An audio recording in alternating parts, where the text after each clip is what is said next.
Mahalo and hello. Thank you for joining me today. How are you guys doing? So why are Germans so good at saving money, especially compared to Americans? And I mean, this might be a clue.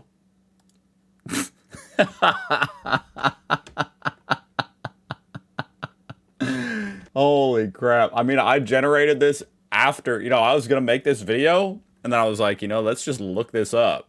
And I knew it would be bad. I didn't know it would be this bad. Create a simple graph showing credit card debt per capita, USA versus Germany. What? 3,750 compared to 100. See, I mean, this explains why Americans are working such long work weeks and stuff. It's to pay off their freaking debt. They're drowning in debt. Just actually a brilliant tactic for productivity. But on an individual level, that's kind of a disaster, isn't it? Anyway, why Germans are good at saving. Let's see. DW News. Check them out. Small and up-and-coming YouTube channel. Link down below. Oh, this is classic DW. 11 years ago. The good old days. It's Germany's favorite domesticated animal, the piggy bank. I thought that was Donald Trump. Even a monument dedicated to it. And thrift is at the root of German prosperity, as I'd turn this up. Michel Otto knows. That's what my parents taught me. The only way to make a larger purchase is to save up the money first. Saving money is... Oh, hell no, man. That's not the only way. There is another way. deeply rooted in the German soul. You could just become indebted to someone else for years. To buy a TV. Buy a TV and you become indebted to someone else for years of your life. A savings account doesn't earn much these days, but it's one of the safest investments. So that's what people do. What do you mean you could buy U.S. Treasury bonds? No? Okay. All right. Fair enough. Saving for a rainy day is a German tradition. Germans have been known for their thrifty ways for centuries. Did you guys invent the piggy bank? Economic historian Werner Albershauser says that mentality has its roots in Germany's tumultuous history, going all the way back to political fragmentation that followed the 30 Years' War.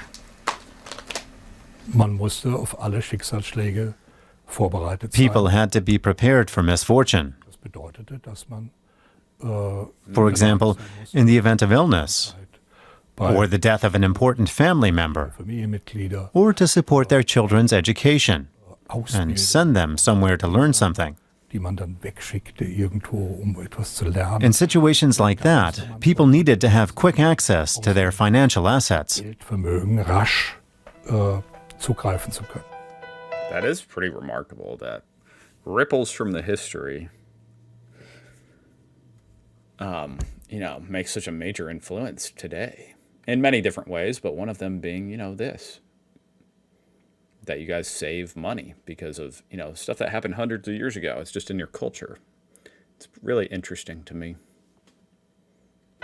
Passbook savings accounts arose 200 years ago as a government-backed form of savings. Even the poorest families were encouraged to set something aside for a rainy day, especially because there was no public safety net. Passbook savings accounts were a safe option. German economic culture was defined by economists in the German Empire in opposition to the British example. So it was deliberately directed away from the stock market and speculation and toward cooperation and... And there are people here in the States, especially people, a lot of them are no longer with us, but those who lived through, the Great Depression, famously here in America and, everywhere else, store their money under their mattress. They don't even trust a bank. So that culture did exist here in America to an extent, but it's been entirely, it's gone. As that graph shows, it's completely gone. And I do think it goes at least partly hand in hand with like the digitization of money, and the proliferation of credit cards.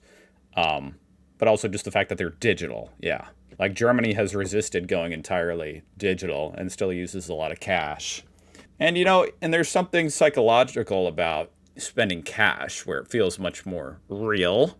It's tangible, it's in your hands. And if you count, $300 bills, and hand that over, it feels a lot worse than just swiping a credit card. So that was probably intentionally done here in America. The corporations cleverly, shifted us to digital money that's just fake and, it's just a number on your phone. Who cares? Who cares if it's negative? Although then again, you do got to feel bad for the people who put the D marks under their mattress, right? That didn't work out too good.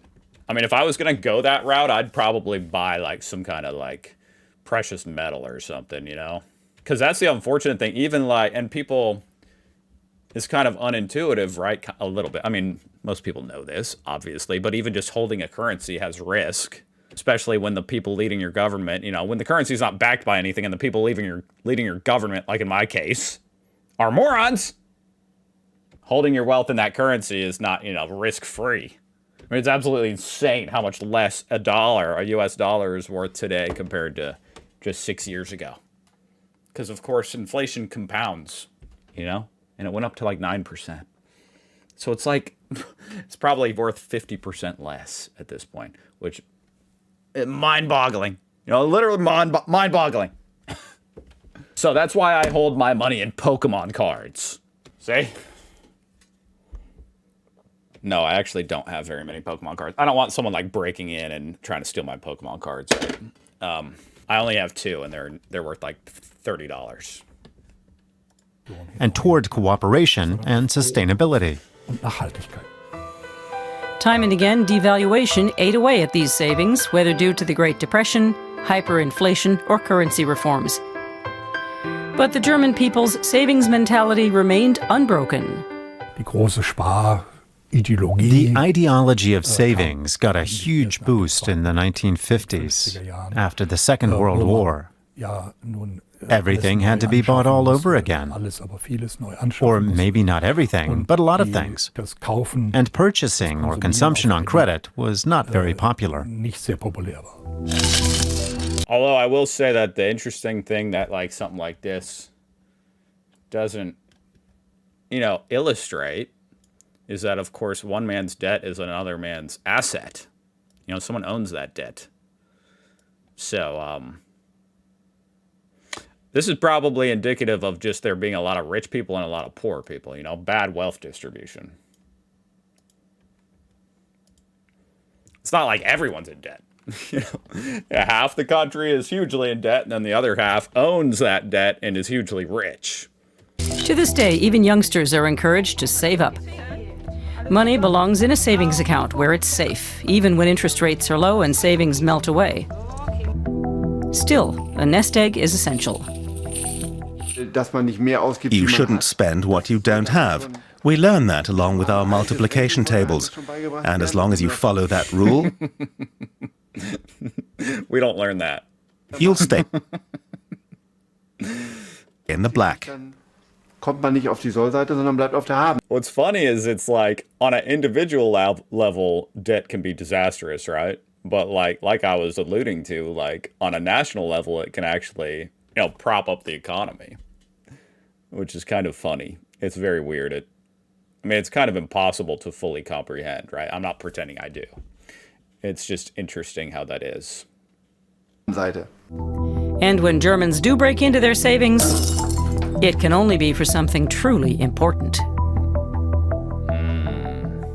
Like what? A bigger piggy bank? You're like, finally, I've saved up enough money in my piggy bank to where I can get this really nice big piggy bank. That was interesting. That was really cool. And it is super fascinating to me how, like, in certain ways, the culture differences between America and Germany manifest in ways that create charts like this, Holy crap. That's unbelievable. Unbelievable. Although, I pay off my credit card every month, but I buy everything on a credit card just so that I get the points. You know what I'm saying? I get that cash back, and then I pay it off every month. But the thing is, like, a lot of people say that, but then, like, they say that they are going to do that. You know, they say, oh, you know, I'll get a credit card, I'll pay it off every month, and then they don't. I actually do. But it's kind of like wielding the ring, you know what I mean? It's the Lord of the Rings is wielding the ring. Not that I ever saw that movie or trilogy or whatever it is, but I know you Germans like that shit. But, you know, the credit card is the ring, you know? Can you resist its power? You know? I don't like the end when they smash Germany's favorite domesticated animal.